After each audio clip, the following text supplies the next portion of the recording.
Catéchisme de l'Église catholique, l'homme créé à l'image de Dieu, suite, numéro 358. Dieu a tout créé pour l'homme, mais l'homme a été créé pour servir et aimer Dieu et pour lui offrir toute la création. Citation de Saint Jean Chrysostome. Quel est donc l'être qui va venir à l'existence entouré d'une telle considération ?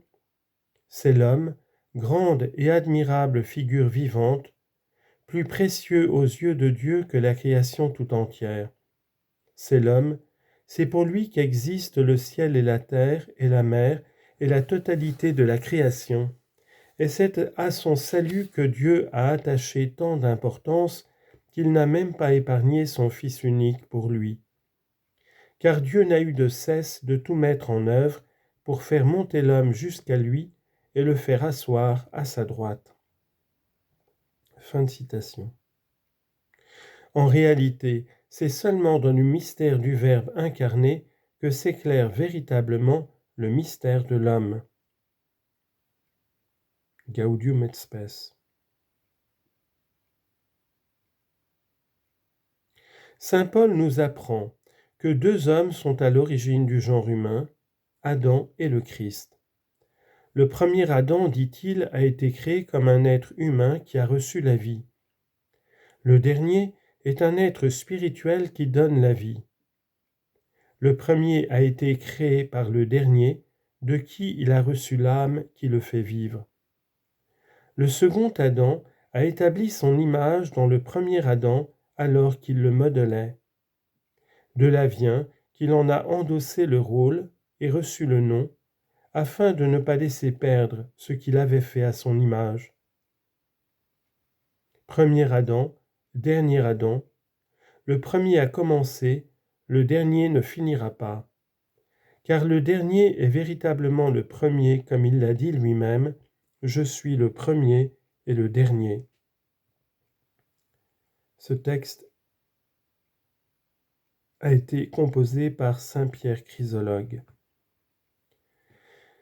Grâce à la communauté d'origine, le genre humain forme une unité, car Dieu a fait sortir d'une souche unique toute la descendance des hommes.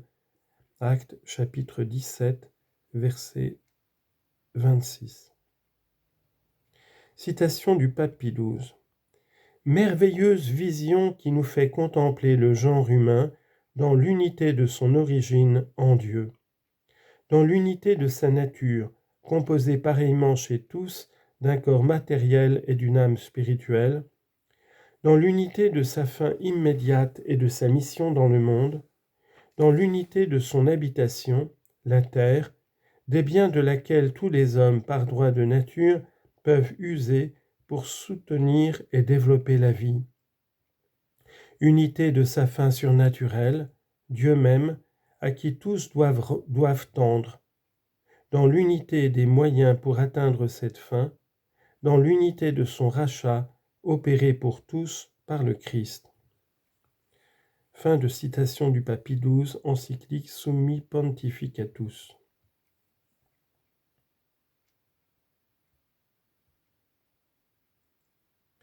Cette loi de solidarité humaine et de charité, selon la même encyclique du pape Pie XII, sans exclure la riche variété des personnes, des cultures et des peuples, nous assure que tous les hommes sont vraiment frères.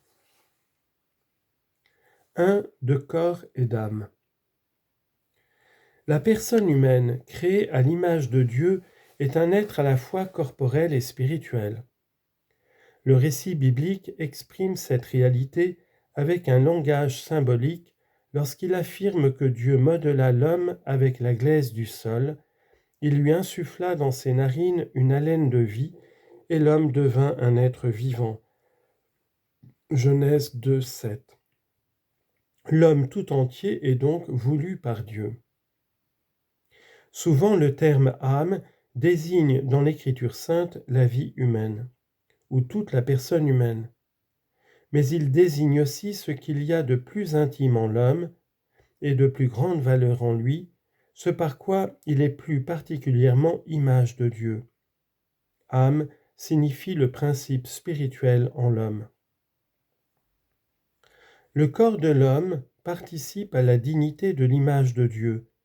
Il est corps humain précisément parce qu'il est animé par l'âme spirituelle, et c'est la personne humaine tout entière qui est destinée à devenir dans le corps du Christ temple de l'Esprit. 1 Corinthiens 6, versets 19 à 20 et chapitre 15, versets 44 à 45. Citation de Gaudium et Spes.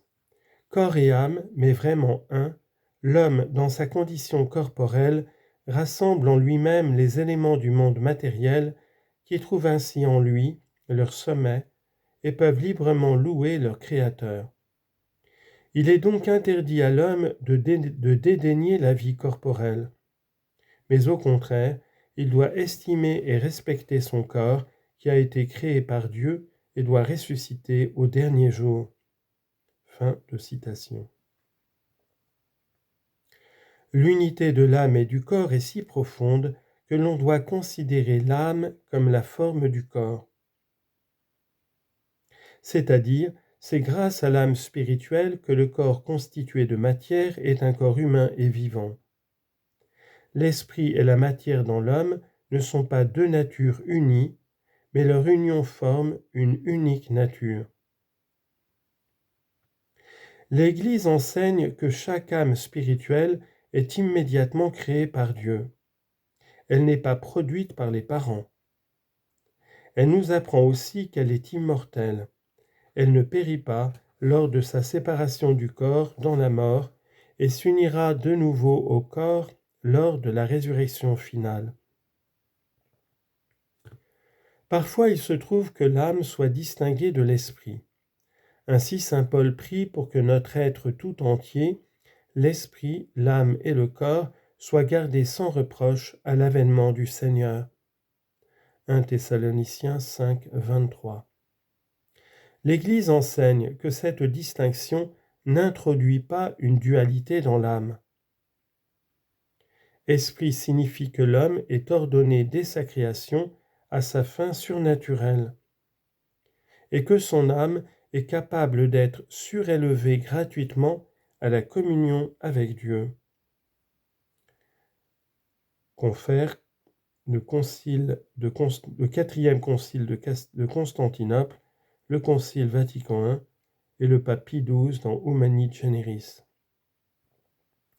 La tradition spirituelle de l'Église insiste aussi sur le cœur au sens biblique de fond de l'être. Confère Jérémie 31-33, où la personne se décide ou non pour Dieu.